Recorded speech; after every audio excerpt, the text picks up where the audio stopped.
What is rhetorical criticism? At its most basic level, rhetorical criticism is a way for us to study and investigate how people try to influence and persuade others.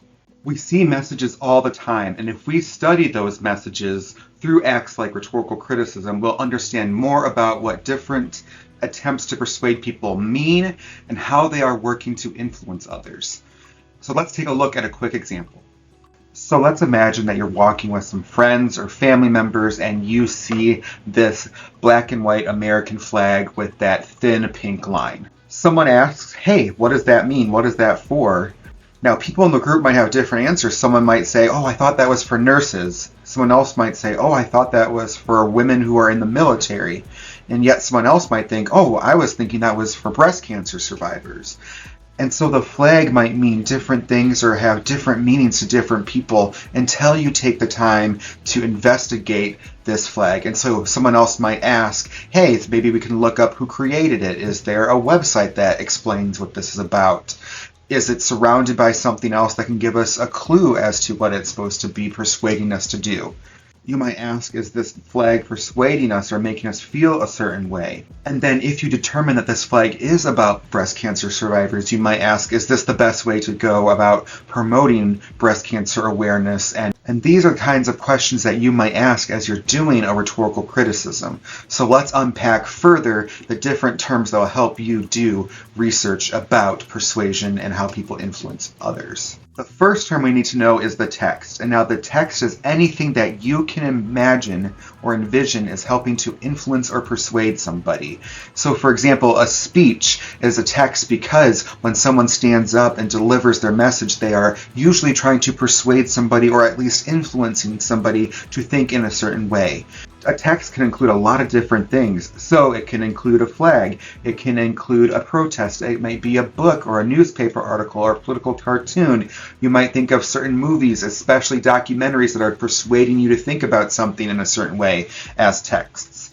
And so if you can envision how it is influencing and persuading somebody, it could be an object that you study in rhetorical criticism.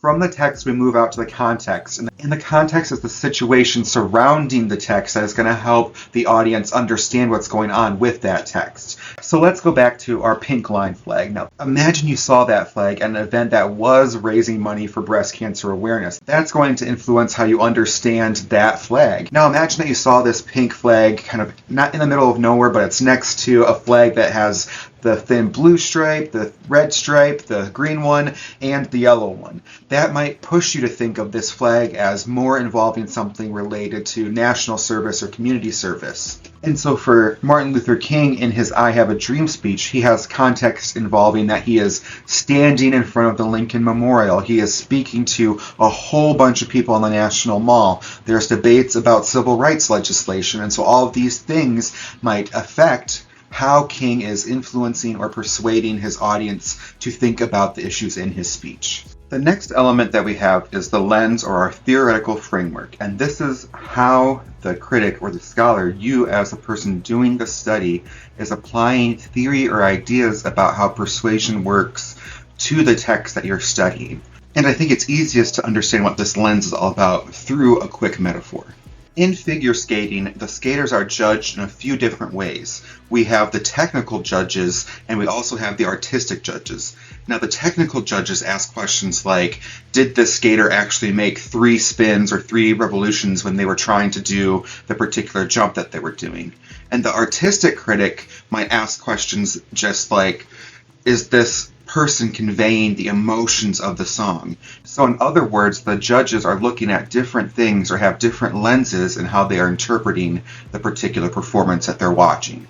And so the lens in rhetorical criticism is just like that. It is stating what are you going to be focusing on and how are you going to be assessing the particular act of persuasion that you're looking at. For example, you might use ethos, pathos, and logos. That is one of Aristotle's theories of how persuasion works. And so you'd look at, in this speech or in this text, how is it evoking emotion? How is it building a logical case? What are the ways that the speaker is establishing their character and their credibility?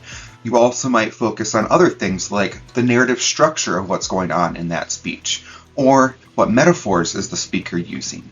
For For King's I Have a Dream speech, you might look at the repetition and the stylistic devices that he is using, or the ways that he is invoking biblical passages in ways to influence his audience. And so those are some of the many options we have for what lens we're going to use when we're studying our text.